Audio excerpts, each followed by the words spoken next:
My name is Paul Punyi, and it is my pleasure to introduce a wonderful Christian, a teacher and administrator, a mother, a wife and widow, and the foundress of the Faithful Companions of Jesus, Madeleine. Welcome, and it's a great honor to have you here with us today. Merci. Thank you for your kindness. I would like to start at the beginning, if I may. Named Marie-Madeleine Victoire de Benji, but affectionately nicknamed Gigi.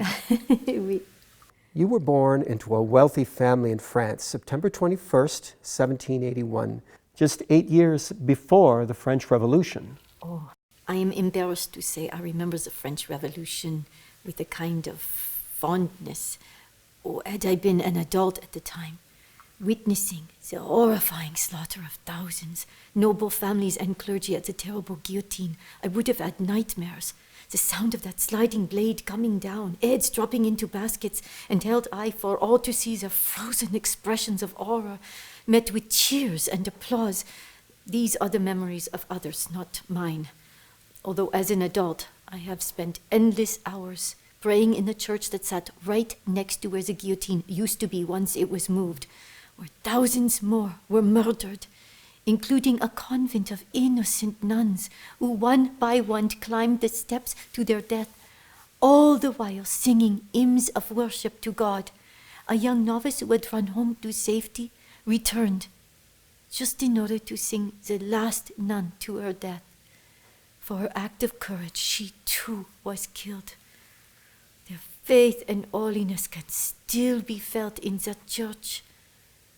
Paris at that time was truly a nightmare, and the unrest was spreading quickly through city centers. So your parents moved the household from your home in the city of Chartereau to the country. You were only 8 years old at the time? Oh, I remember being rushed, helping mother and father by keeping Claude busy. He was only 5. And my younger sister only 1. They were both constantly in the way. We had to get everything packed, and then we raced off in the carriage. I knew we were escaping the revolution, but I didn't understand what kind of danger we were in. It wasn't until my aunt and uncle were arrested and I saw my father's fear that I began to understand. This was a war against us and our kind. All noble families, all who had served the king, King Louis XVI, and our Queen Marie Antoinette were dead, executed at the guillotine. And now these revolutionaries were chasing us from our home. But as we raced along in the carriage, all I remember feeling was excitement at the new adventure. And I was right. My home in the country with my family has held my happiest childhood memories. Running, climbing, playing with my brother and sister, looking after the animals and the chickens and collecting their delicious eggs and even helping my mother in the kitchen. All things you never would have been allowed to do before the revolution. No. Because of your royal status with the king's court, being part of a noble family, your education would have been focused primarily on needlework, painting, dance, music, and manners. But now it included food preparation and even the long, complicated task of laundering clothing. Oh yes, the world was changing, so my parents made sure I was taught skills I could use to support myself if needed. And I was given a tutor, a priest whom I loved and respected. He had a wonderful sense of humor. He was living with us in the country because the revolution was killing priests and nuns too. This is why my aunt, who was a nun, was also hiding in our country home. And then your father was arrested. I'll never forget when the soldiers came banging on the door, shouting for my father. They tied his hands behind his back and forced him into a carriage that looked like a jail on wheels. My mother was pleading, begging for mercy. They pushed her back hard. After the door was slammed shut, she held me too tight and cried and cried. Every day we prayed the rosary for my father. Of course, as an innocent child, I romanticized the event. What do you mean? Well, the churches with their tall archways and statues and paintings and stained glass windows telling the dramatic stories of saints and martyrs inspired my imagination. So instead of praying for his release, I secretly prayed that I would be arrested too, so we could die together as martyrs. Oh, such a silly girl. Oh, not so silly. That was the fate of many of France's wealthy families. Napoleon was in power, France was declared a republic, but your mother's prayers were answered and your father was released. And at last your family was able to move from your country hideout to your grandmother's house in Issoudun. We were overjoyed to have him home with us again. But moving was not something we three children were happy about. We were sad to leave our country home.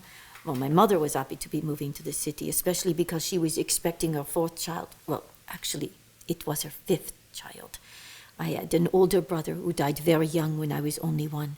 But now that I was 13, I was looking forward to the new experiences that city life would offer. Dressing in elegant ball gowns and dancing at parties. But in moving to where your grandparents lived, in the city of Issoudun, you felt called to help the poor. Yes. Anxious to put your faith into practice, you and your friend Constance volunteered to work with the patients at the hospice of St. Roche. But in doing so, you discovered a great injustice. I was shocked to discover that patients were going hungry and without medicine because some of their caregivers were stealing. But what could 2 young girls do? But to remain silent and do nothing would be wrong. It took some courage, but we wrote a letter to those in charge. I was relieved to see the care of the patients greatly improve once the thieves had been replaced by good, honest workers. Well, it must have inspired you to see that 2 girls could make a difference in protecting the vulnerable. Yes. As Christians, it is our duty to speak out whenever we encounter injustices. This was a hint of what you would be doing for the poor in years to come. Mm-hmm. But first, thanks to your parents arranging an engagement, you were given the opportunity to learn about romantic love.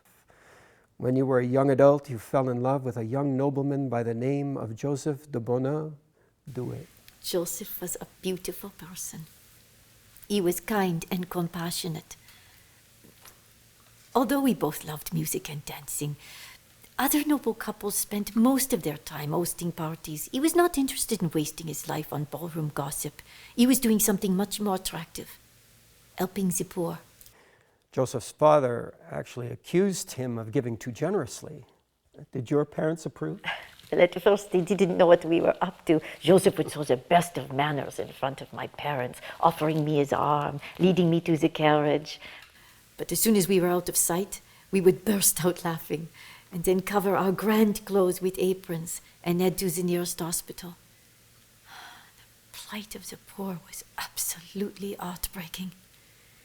Young men with festering war wounds were dying on the streets while trying to crawl to the hospital. The hospital was hell on earth, filled with the screams of the living and the silence of the dying. We helped as best we could by bringing food and blankets and comfort. Well, not meaning to jump ahead, but your generosity got you into trouble with your family. I'm referring to an incident where you purchased all the bread in the bakery to give to the poor? Yes, that was much later on. My brother was sent to buy our bread and was told by the baker there was no more bread. Because you bought it all to give to the poor. My family was not pleased. From then on, I made sure to leave enough for everyone. But to go back in time again, your family could see that you and Joseph were a perfect match. So just before your 23rd birthday, with your family's approval, you married and became Madame Madeleine Douai. Your wedding was like a large royal wedding celebrated by almost the entire city of Bourges. Crowds gathered in the streets to watch the procession of the 2 families arriving from 2 streets and entering the cathedral to cheers and applause and ringing bells. It was as beautiful as a wedding can be. I wore a beautiful dress and an embroidered white wedding shawl, which I have always kept. We were in love and surrounded by loving family members. Love, music, and joy filled the church that day. But before you could celebrate your first anniversary, Joseph became seriously ill with typhoid, an illness he caught from the homeless people that you were working with. Sadly, he passed away July 1st, 1805, leaving you at a very difficult time. especially because you were pregnant. I went into a long, dark sadness.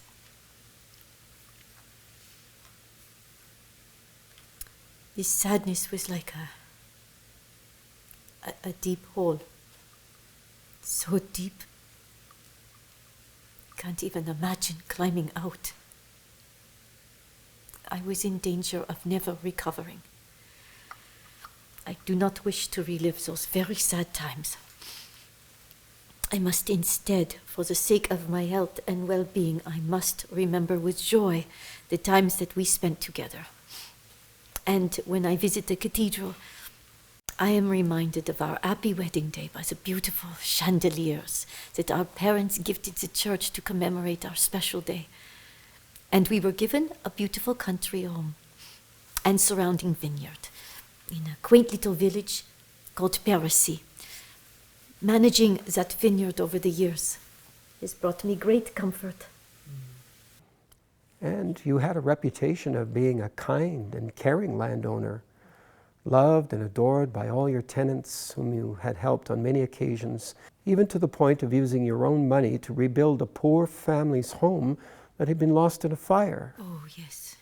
But to continue, just 2 days after your 24th birthday, on September 23rd, 1805, your son Eugene was born and you became a mother. As the heir to the family fortune, he had to be born in the house of your husband's parents. They provided you with your own rooms and you had your own servant to help look after your baby boy. Oh, my sweet boy, such a wonderful gift from God. Although, to be honest, it took some years to feel fully myself again. I was still in a dark sadness and at times a very nervous mother. Is it true that when you had to step out to make purchases that you would never go far and demanded that your servant stand at the window so that you could constantly be reassured that everything was all right? Oh yes, it sounds silly now, but I remember once feeling so anxious as Eugene slept, I shook him awake to see if he was all right, only to make the poor little one cry. But when one is surrounded by so much death, it is easy to become overly fearful. Fearful for a good reason. Smaller revolutions and unrest kept popping up all over France, and the population was overrun with starvation and sickness. But even with all that disease, you took a great risk. Is it true that you actually disguised yourself to sneak out to help out at the hospital?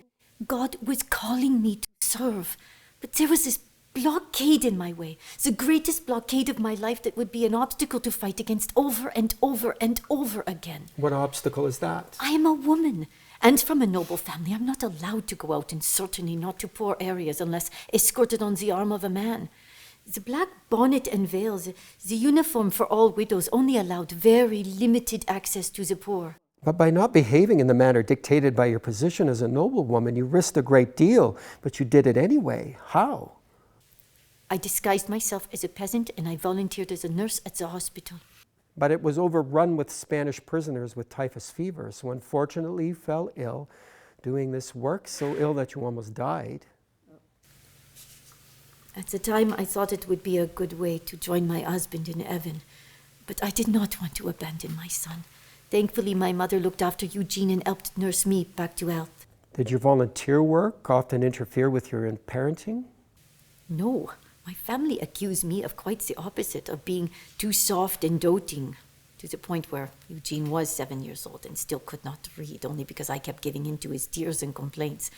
My mother-in-law threatened to step in and teach him how to read herself. That pushed me into action. I am a good teacher. And teaching him was a joy. I found out he was a very smart boy who could learn quickly, once his silly mother stopped letting him play all the time. Soon after that, with your family's urging, you enrolled him at a boarding school in northwestern France, in Amiens, run by a well-known religious order, the Society of Jesus, better known as the Jesuits. The new French government was just beginning to allow religious orders to set up schools, but the school did not meet your standards. It wasn't finished being built. There were 900 students living in the school as boarders and not nearly enough beds yet. I had the time, education, and funds to help. This became your training ground for setting up schools, which was to become your calling. Your work at your son's school was so appreciated that those in charge affectionately called you Madame Joseph and filled the new Saint Achille school chapel with art dedicated to Saint Joseph. I love the little white chapel, filled with paintings of Jesus' good parent Joseph, so hard-working and protective of Jesus. I spent many, many hours in prayer there. Many hours, to the point where Eugene's friends teased him about his strange mother. Perhaps they were jealous because they had to leave their mother so far away to attend school. Oh, you're probably right. Is it true that you actually lived right in the boarding school? Well, yes, but only while working endless hours a day to help set things up. I loved the private room I was given on the top floor. The school was built right onto the side of a large church. So my bedroom window, instead of looking outside, looked right down into the church through what used to be the church window. Always that close to the Blessed Sacrament, even while sleeping, was a great comfort. Your work, guidance, and financial support were a great asset to the school. Once things were running smoothly, you bought your own house nearby with a view of a church out your front window. Eugene spent most weekends there and sometimes brought his best friend. Tell us about his friend Ferdinand. When Eugene came down with the measles, the boy in the bed next to him had no one to care for him because his parents lived too far away. So while my son's health was improving, Ferdinand was becoming dangerously ill. Both boys received the same medicine. Why was one getting better and one worse? What was missing? A mother's love was missing. I demanded the school allow me to nurse both boys. Both recovered well. And from then on, Ferdinand became like a second son to me, joining us at our country home in Paris every summer. The lesson is clear. Every child needs a mother's love. And I'm not convinced that taking children far away from their mothers to attend a school is what's best for them. I see what you mean. You made a huge difference. Ferdinand remained a close friend for the rest of his life and grew to be a very well-loved priest, a vocation you had encouraged. And your son, Eugene, became a successful lawyer, raising his own family, giving you a daughter-in-law and grandchildren whom you loved. Now, I would like to ask you about your spiritual journey. Most of your soul-searching happened when your son was a child at boarding school from the years 1814 to 1820, where you were first introduced to the Jesuit work, which began your quest.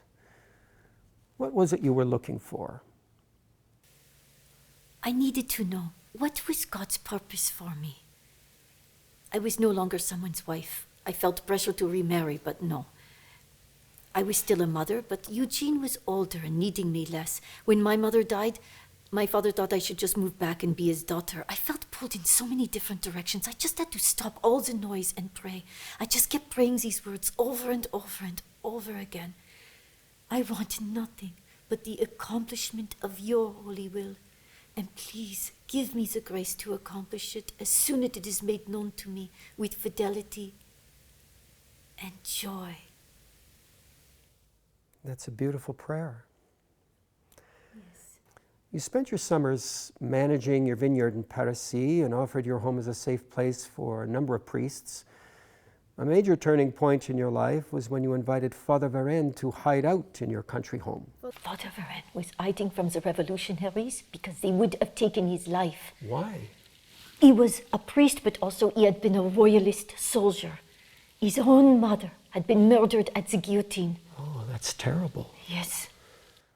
While staying with you, he taught you a great deal about the Jesuits' spiritual exercises, but you were risking your life to give him shelter. In fact, you had a close call when soldiers invaded your home, didn't you? Oh, yes. My father sent warning that we should leave. The country home wasn't safe. But Father Varenne had a very strong feeling that any soldiers that came to us would end up protecting us. But these soldiers were like gangs of robbers. Yes, they burst in and acted like the house belonged to them, helping themselves to the food, drinking, putting their dirty boots on the table. I cried. I pleaded with them. I told them I was a mother. But they pretended they couldn't hear me, that I was invisible. Many men like women to be invisible. I was terrified. I prayed with all of my heart. And then God caused a miracle. The colonel suddenly noticed art hanging on my wall, drawn by my brother. He had been a classmate with my brother, had been with him when he had done this drawing. He ordered his men to leave. And on the way out, he promised to protect me and my land. And he whispered that my situation had been far more dangerous than I could have ever imagined. Thankfully, they didn't know about the storage of brandy worth a small fortune, the sale of which allowed for the purchase of one of your first schools. Yes. So Father Varenne's prediction came true. Yes. The soldiers that came did end up protecting you. After that, you continued to learn from Father Varenne, but he kept pressing you to join a cloistered religious order of nuns. You gave in for a short time. Records show that you spent time in a convent with a Carmelite order, but you only lasted a few months as a postulant and then you left. No matter how much I prayed, I could not hear God asking me to join an order, especially not cloistered, no matter how badly Father Varenne wanted me to. But the answers began to trickle down through a series of images or visions. Can you tell us about these visions? You are asking me something very difficult and personal. A vision is not an imagining brought on by the will of a daydreamer. A vision is caused by God, and it can take many forms. Words, images, sudden light, sudden joy, sudden understanding.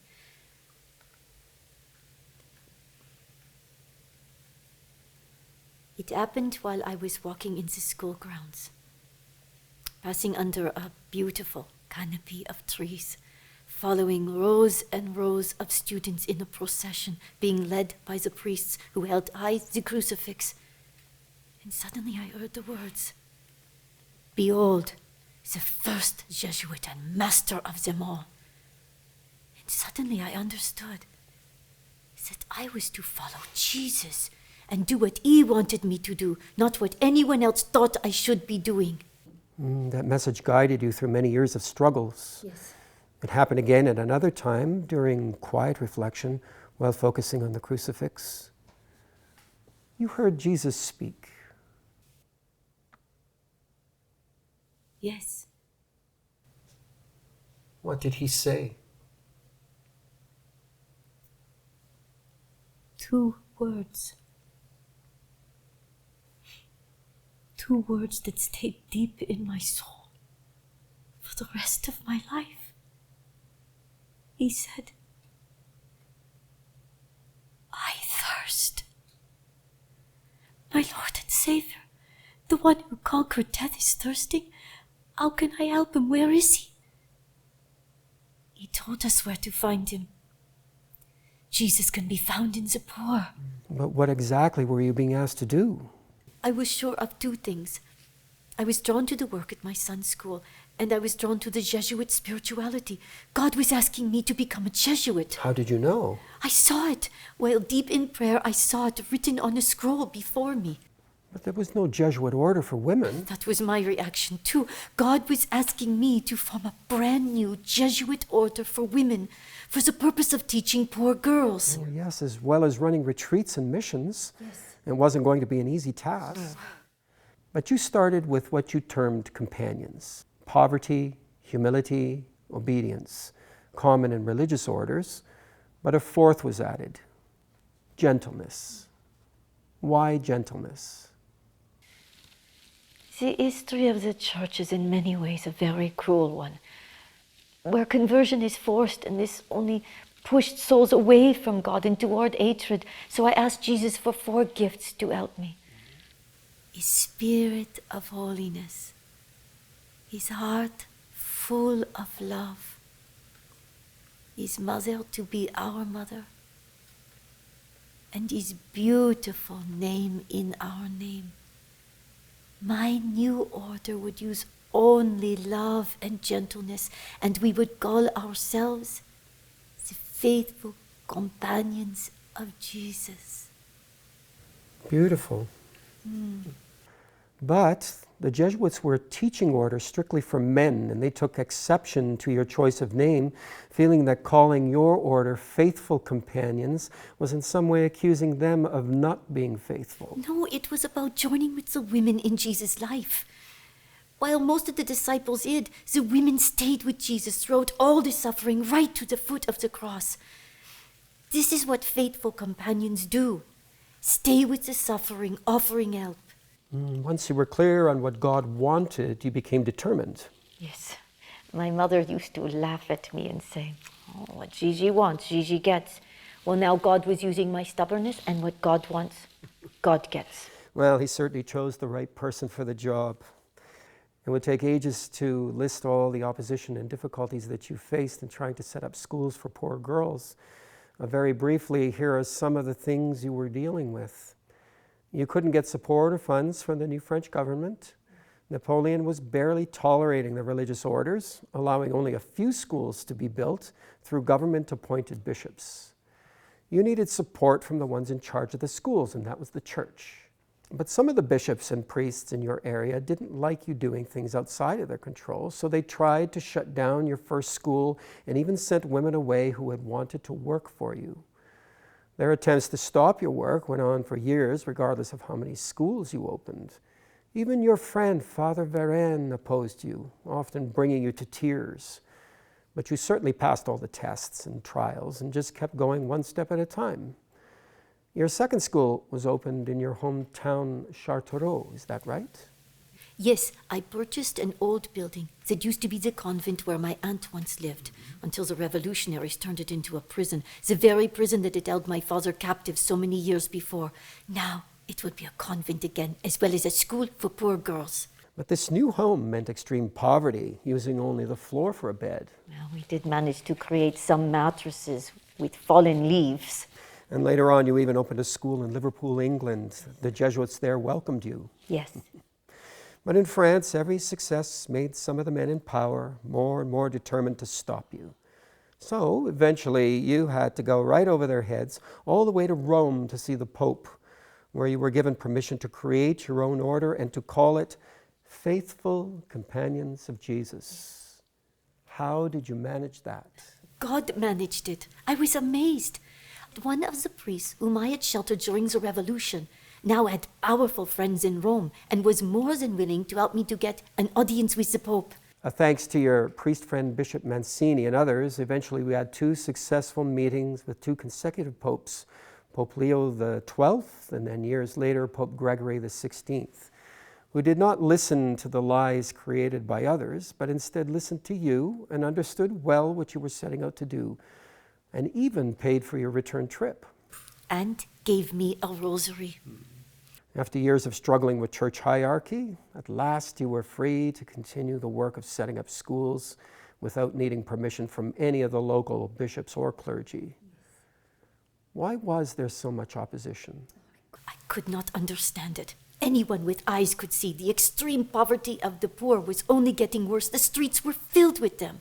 And yet the very best education available only went to rich boys. Educating poor girls was the key to ending this cycle of poverty.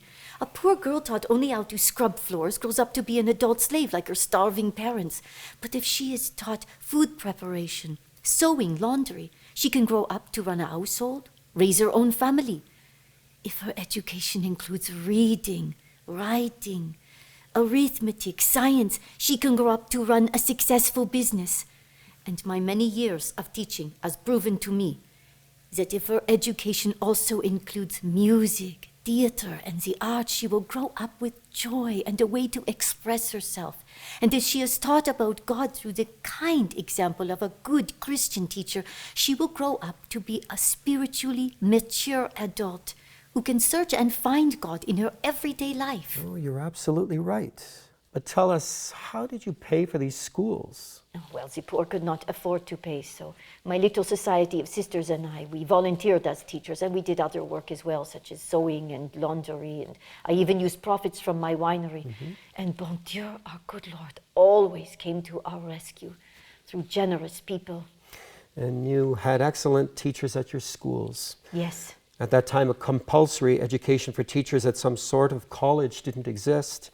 However, you were ahead of your time because you made sure that your teachers were very well trained. Oh, yes, I don't believe that just anyone can walk into a school and teach a child. I made sure my teachers were trained before they stepped foot in the classroom, and then I made regular inspections. Your visits to the schools were remembered fondly. It was recorded that upon your arrival at a school, the excited children could not be contained in the study hall, and they ran to greet you, each trying to give you a hug. Oh, I loved them too.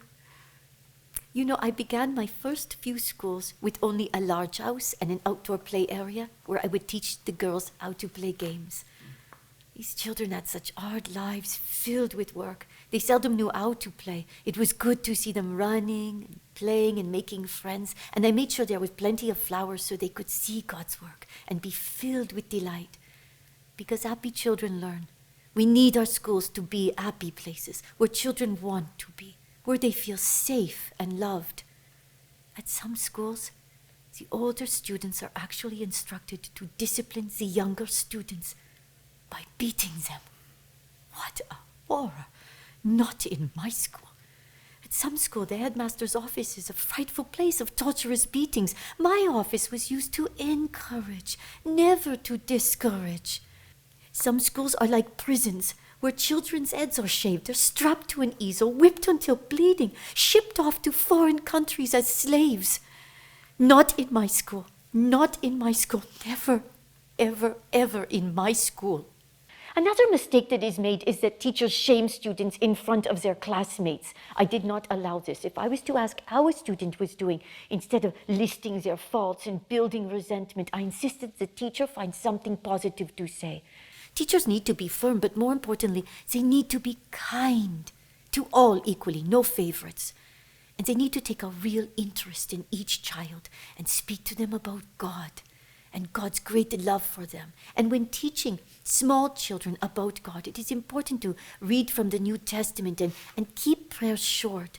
In this way, children will learn to love God and want to spend their lives serving Him.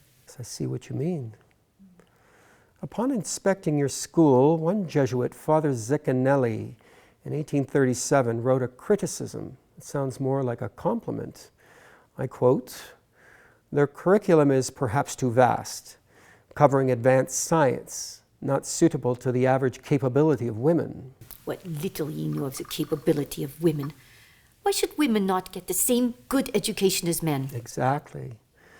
In fact, the wealthy families wanted to provide their daughters with the same high education that was being given to the poor girls. Yes, so we created sister schools, where the school for the rich would outpay for the school for the poor girls. This system worked so well, it was repeated. Oh yes, repeated very successfully, and 20 places throughout several countries in your lifetime. You worked right through revolutions, wars, opposition from clergy, government closures. Even the great potato famine of Ireland didn't slow you down. Ireland was in great need, as was Liverpool and Italy. So I understand that in Italy you helped John Bosco rescue poor Italian girls from poverty. Yes. As your little society, as you call it, grew, building schools all over Europe, it was necessary for you to travel far and wide throughout the years, seldom staying in one place for very long before having to travel to the next place where you were needed. It is recorded that you undertook over 500 journeys, including 60 times across the English Channel and Irish Sea, as well as 20 times across the Alps. That must have been very exhausting. Yes. How did you get around? Horse and carriage, stagecoach, steamboats and ferries, even donkey carts. More than once I nearly went to heaven over the side of a cliff. But while traveling, I used my time to pray, so I always kept God close, filling me with His grace and His calm. Prayer is a very powerful tool. Once while praying before traveling, I was given a very strong feeling not to travel that day. I obeyed that feeling. The train was in a terrible crash, but I was kept safe at home. God still had work for me to do. Oh, we are grateful for that. Now, before we end, I'd like to ask, what was it about the Jesuit spirituality that you found so attractive?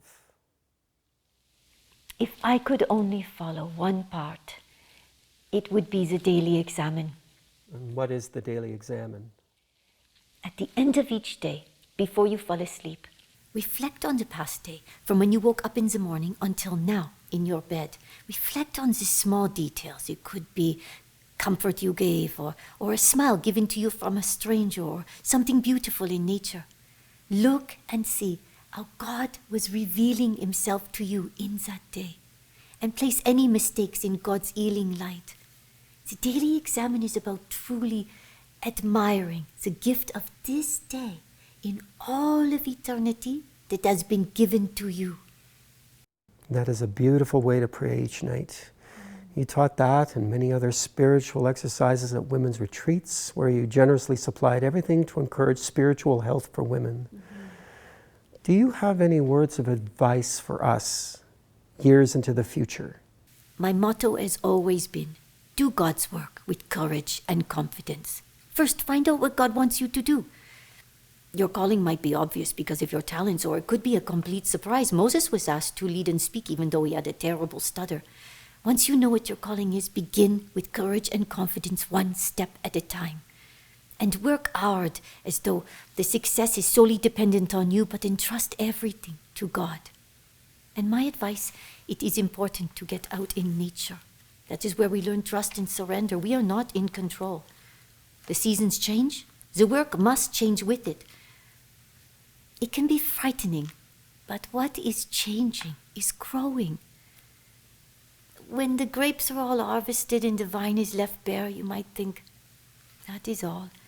But then comes the beautiful wine, a blessing at family gatherings, weddings, even Holy Communion. So get outside as much as possible and learn to surrender. Well, thank you very much, Marie-Madeleine, for sharing your story and your inspiring advice. God bless. May bon Dieu, our good Lord, bless each of you, make your calling clear, and fill you with joy.